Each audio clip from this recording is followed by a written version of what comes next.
maintenant, c'est toi qui vas nous parler. Et là, ça va être une nouveauté pour Movies, puisque nous allons parler d'un film qui n'est pas sorti sur les grands écrans. Et je trouve ça dommage, parce que je trouve qu'il aurait bien mérité d'y être. Ouais. Et ce film, c'est... Je ne me laisserai plus faire, entorse à notre règle habituelle. Hein. C'est bien dommage, en effet, c'est un téléfilm, donc. Mais comme c'est quelque chose qui vaut vraiment le coup, on déroge. C'est toi qui l'as déniché et me l'as conseillé, Patrick. Hein. L'histoire commence par un enterrement farcesque, où les participants n'ont pas l'air de beaucoup regretter le défunt. Il s'agit du fils d'Émilie, résidente dans un EHPAD qu'elle ne pourra plus payer, donc elle anticipe en prenant le large. Et elle sera rejointe dans sa cavale par une complice pour une virée en mode redresseuse de tort. On a affaire à ce que les anglo-saxons appellent un revenge movie, film de vengeance. Alors, sous-genre cinématographique en général assez violent, voire gore, hein, en particulier avec des versions féministes françaises récentes, comme par exemple justement Revenge de Coralie Farja, dont le récent de Substance est encore à l'affiche, et aussi Grave de Julia Ducournau qui réalisera après Titane, ou je peux citer aussi Animal, sorti il y a quelques semaines d'une autre jeune cinéaste française, Emma Benestan. Et puis tiens, je peux citer également dans une moindre mesure Les Femmes au balcon de Noémie Merlan, à l'affiche depuis quelques jours, que j'ai trouvé pas bon du tout, c'est pour ça que j'en parle pas. Ça y va en ce moment, hein. Les filles derrière la caméra à régler leur compte au mec. Mais avec Je ne me laisserai plus faire, on a un film de vengeance féministe réalisé par un homme et en version comédie, très réussi. Alors d'abord, grâce à un scénario bien ficelé, avec enquête policière décalée, des dialogues savoureux qui font mouche et une troupe d'interprètes épatants, Yolande Moreau en tête, hein, plus perchée et émouvante que jamais, et les autres sont à l'avenant.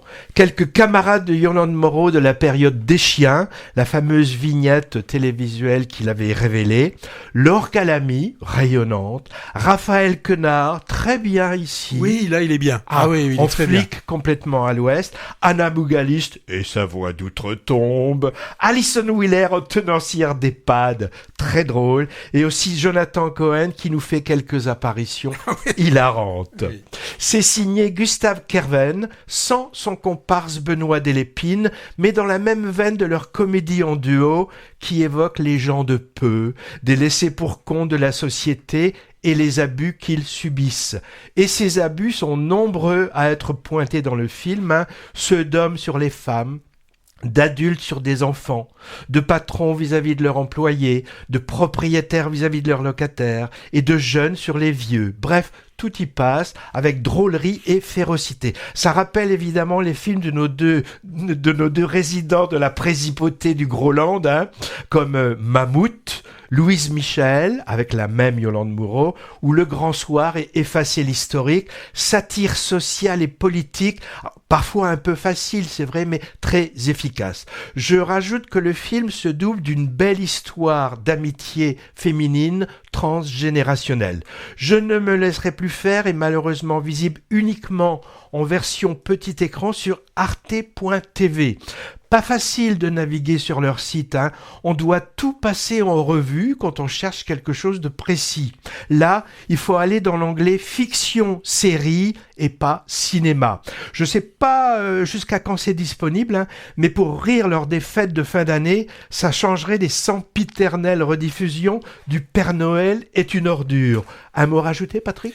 Oui, plusieurs mots à rajouter par rapport à ce que tu viens de dire. Alors d'abord, pour rechercher sur Arte TV, il y a juste un truc, ça s'appelle une loupe qui permet de rechercher directement sur... En mettant le nom ? Eh oui. Bon, je l'ai pas trouvé. Ben voilà. Voilà. Tu confonds pas avec Netflix ? Non, je confonds pas. Très bien. Et puis aussi, c'est que ce film m'a fait beaucoup penser au film qui s'appelait Une journée bien remplie, film de Jean-Louis Trintignant, hein, qui n'a réalisé que 2 films et fait aussi après le Maître nageur.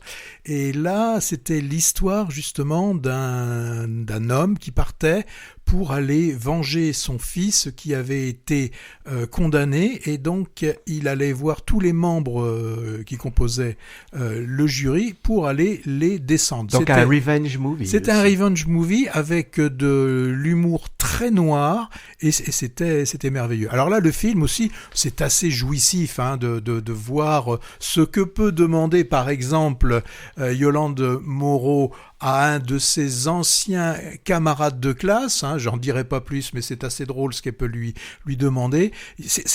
Le mot jouissif, c'est vraiment, c'est une revanche, pardon, positive.